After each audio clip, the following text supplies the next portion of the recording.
नमस्ते दोस्तों। हिंदी साहित्य की सुंदरतम कहानियों की श्रृंखला में आज सुनिए मालती जोशी जी की कहानी अपने अपने क्षितिज। तो शुरू करते हैं कहानी।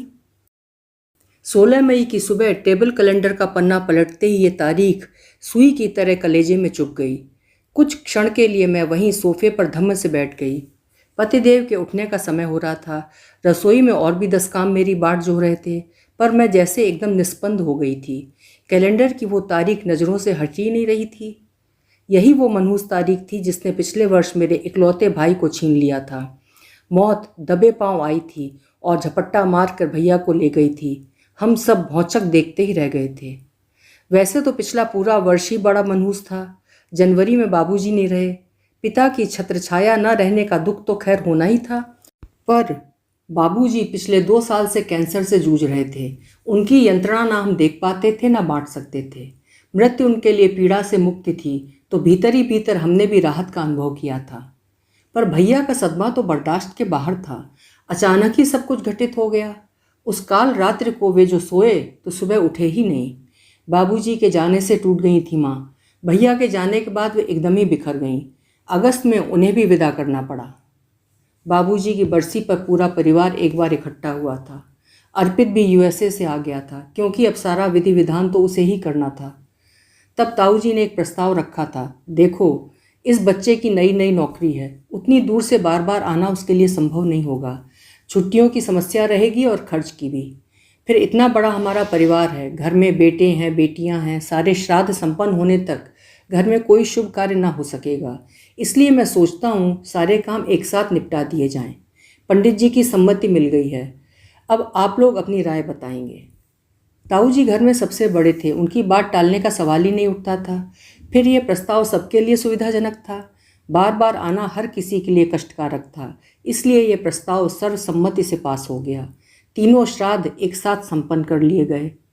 इसके बाद भैया की पुण्यतिथि कब आकर चली गई पता ही नहीं चला। पर यह तारीख तो जैसे मन मस्तिष्क पर अंकित हो गई है, उसे कोई कैसे भूल सकता है। इनके बाथरूम से निकलने की आवाज़ आई और मैं बेमन से ही उठी। चाय बनाते समय मेरे मन में वही सब चल रहा था। चाय पीते हुए मैंने कहा, आज थोड़ी देर को भाभी के पास चलते हैं। क्यों? आज 16 मई है ना?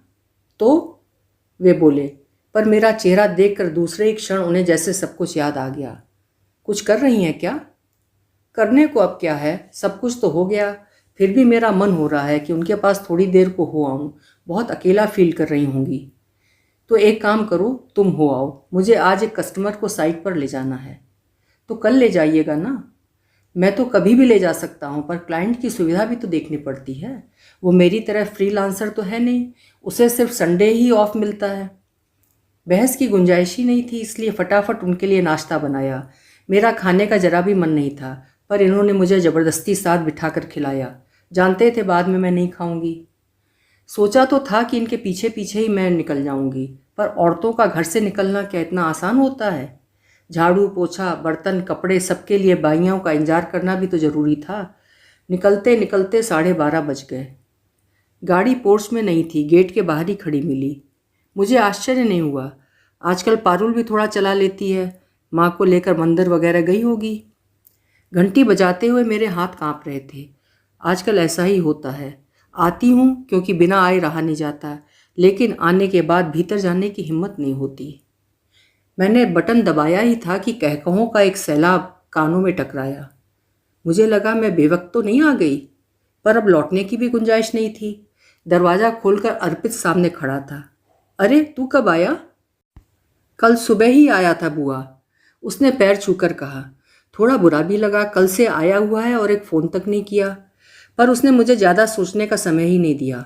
बोला, बुआ आओ ना, सीधे डाइनिंग रूम में ही चली आओ। उसके पीछे जाते हुए मैंने देखा कि ड्राइंग रूम के पर्दे सोफ़ा कवर्स सब बदले गए हैं। सेंट्रल टेबल पर ताज़ा फूलों का गुलदान सजा हुआ है। डाइनिंग रूम की सज्जा भी नए सिरे से की गई थी। मेज पर सजे पकवानों की खुशबू मेहमानों को प्रसन्न करने वाली थी, पर पता नहीं क्यों मेरा मन बुझ सा गया। हमेशा सिलबिल सी रहने वाली पारुल ढंग के कपड़े पहने हुए थी। कमरे में एक और भी व्यक्ति था, सुदर्शन सा पर अपरिचित। अर्पित ने तुरंत मेरा परिचय करवाया। स्वप्निल, ये हमारी बुआ हैं। बुआ ये हैं स्वप्निल रंजन, सॉफ्टवेयर इंजीनियर और बेंगलोर में जॉब करते हैं। अहमदाबाद वाले मौसा जी के पड़ोसी हैं। अर्पित ने जो नहीं बताया वो भी मैंने जान लिया कि ये पारुल के लिए रिश्ता आया है और अहमदाबाद वालों ने भेजा है। घर में शादी लायक बच्चे होते हैं तो सब करना ही पड़ता है, पर आज ही क्यों? अर्पित कौन था? कहते हुए भाभी ने पूड़ियों से भरे डोंगे के साथ प्रवेश किया, पर मुझे देखते ही उनका चेहरा कैसा तो हो गया। पूड़ियाँ वहीं रखकर वे तुरंत भीतर चली गईं। मेरा मन हुआ कि मैं भी भीतर जाऊं और उनका हाथ बटाऊं, पर उन्होंने मुझे जिस तरह देखकर भी अनदेखा कर दिया था उससे मैंने बहुत अपमानित अनुभव किया। कोई 5 मिनट बाद वो बाहर आईं। मेरे सामने प्लेट लगाते हुए बोली, लो अंजू, तुम भी बच्चों के साथ गर्मा गर्म खा लो। नहीं भाभी, मैं खाकर आई हूँ। इतनी जल्दी कब से खाने लगी तुम? इनके लिए बनाया था तो मैंने भी खा लिया। फिर अर्पित ने समस्या का समाधान किया, बुआ तुम मम्मी के साथ खा लेना, तब तक तुम्हें भी भूख लगाएगी और मम्मी को अकेला भी नहीं लगेगा। हम लोगों के खाने के समय तक वे लोग वहीं बैठे रहे।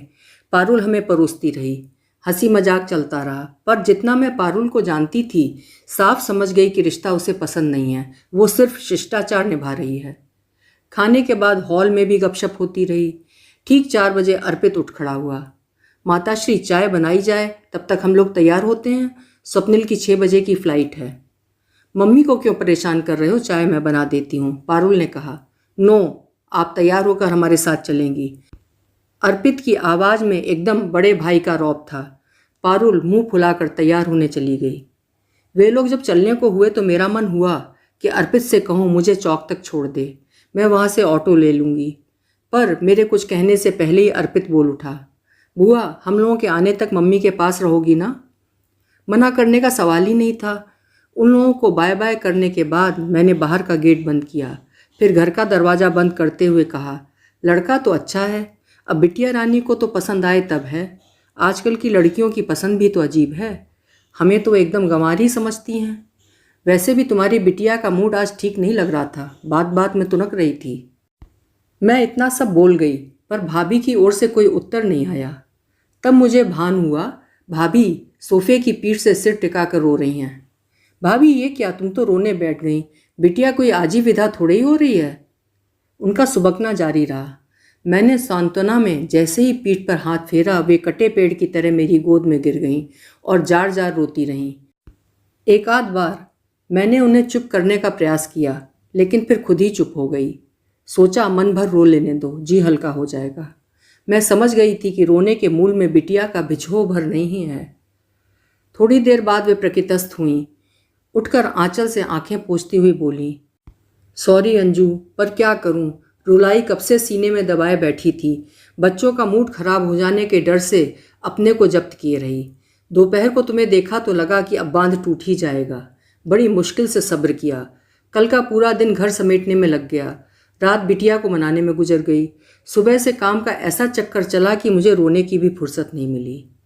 मैं तब से यही सोच रही थी कि तुम्हारे जीजा जी ने आज ही का मुहूर्त क्यों चुना। उनका कोई दोष नहीं है रे, उन्हें तो शायद तारीख याद भी नहीं होगी।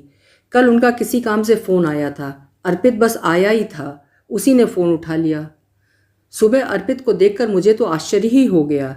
इस समय आने की तो कोई बात ही नहीं थी ना। वो आज के दिन मेरे साथ, पारुल के साथ रहना चाहता था, इसीलिए बिना किसी सूचना के सामने आकर खड़ा हो गया। पल भर को तो यकीन ही नहीं हुआ। मैंने कहा भी कि बेटा ऐसा सरप्राइज़ मत दिया कर, तेरी माँ का दिल अब बहुत कमज़ोर हो गया है। और फिर जीजा जी का फ़ोन आया। मैंने गाड़ी फिर से पटरी पर लाते हुए कहा, हाँ उन्होंने फ़ोन किया था तो अर्पित ने ही उठाया। उन्हें आश्चर्य हुआ और खुशी भी। बोले, अरे तू यहाँ है? तो मैं लड़के को कल ही भेजता हूँ, वो आजकल यहाँ आया हुआ है, तुम भी ठीक से देख पर रख लेना। वैसे भी तुम रहोगे तो तुम्हारी माँ को भी सुविधा होगी। और बिटिया रानी क्यों तुनक रही है? कहती है शादी नहीं करूँगी। भैया वहाँ विदेश में है, मैं भी चली जाऊँगी तो तुम अकेले कैसे रहोगी। कितना समझाया कि बेटे तो रोजगार के लिए घर से बाहर जाते ही हैं, बेटियां भी शादी करके ससुराल जाती हैं तो माँ बाप की दुनिया थोड़ी ख़त्म हो जाती है, पर मानने को ही तैयार नहीं थी। भाभी, लड़कियां अक्सर भावुकता में ऐसे निर्णय ले लेती हैं और बाद में पछताती हैं। माँ बाप को बहन के भरोसे छोड़कर भाई एकदम बेफिक्र हो जाते हैं। माँ बाप को भी फिर बेटियों के साथ रहना अच्छा लगने लगता है, क्योंकि यहाँ वे अपनी मर्जी के मालिक होते हैं। बहुओं के राज में उनकी स्वतंत्रता पर थोड़ी तो आँच आती ही है।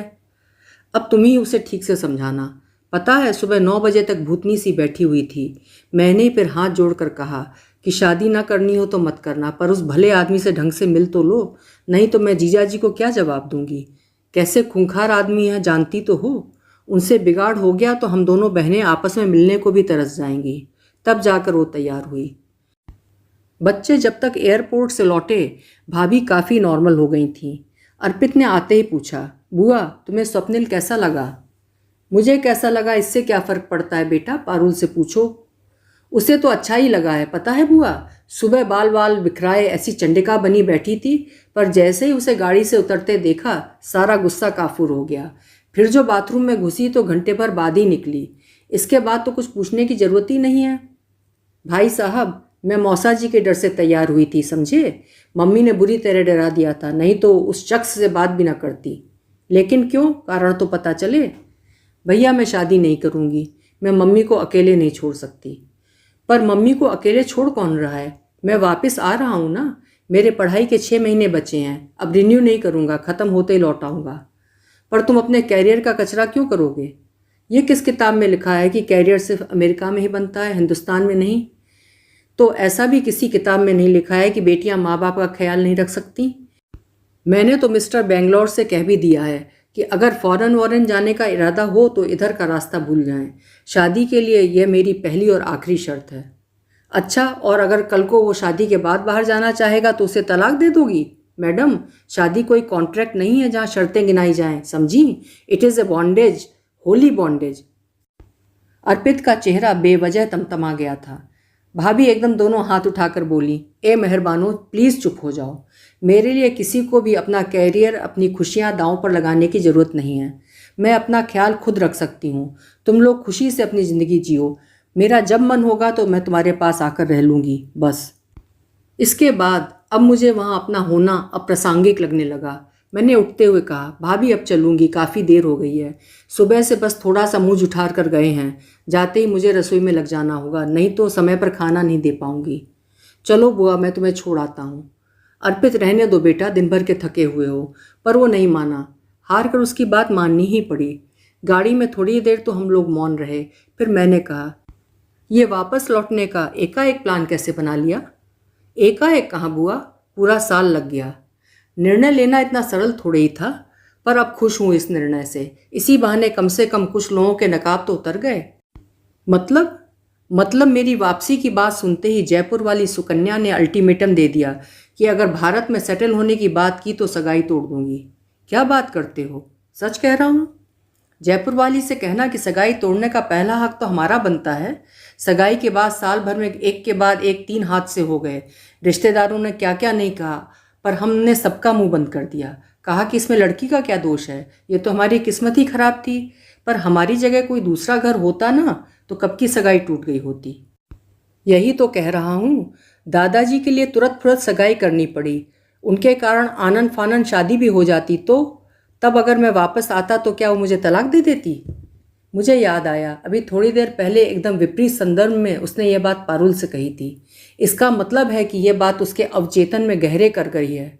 मैंने कहा, देखो बेटा, कोई भी निर्णय जल्दबाजी में मत लेना। ये जिंदगी भर का सवाल है। और अभी तुमने देखा भाभी ने कितनी दिलेरी के साथ कहा है कि वो अकेली रह लेंगी। फिर हम लोग भी तो हैं, हम उन्हें अकेला थोड़ी छोड़ देंगे। फिर भी बुआ, मैं उस लड़की से शादी नहीं कर सकता जो जरा सी बात पर शादी तोड़ने पर आमादा हो। उसके लिए मेरा व्यक्तित्व, मेरी उपलब्धियां, मेरा परिवार कुछ नहीं है। मेरा NRI होना ही उसके लिए महत्व रखता है। तो मैं इस किस्से को ही ख़त्म कर देना चाहता हूँ। मैं जल्दी वापस आ रहा हूँ ताकि उन्हें संबंध तोड़ने का मौका मिले। अगर उन्होंने जोर डाला तो?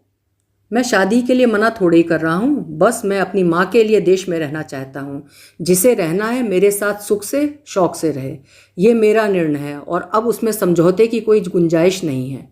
मेरा घर आ गया था और अब बहस की भी कोई गुंजाइश नहीं थी।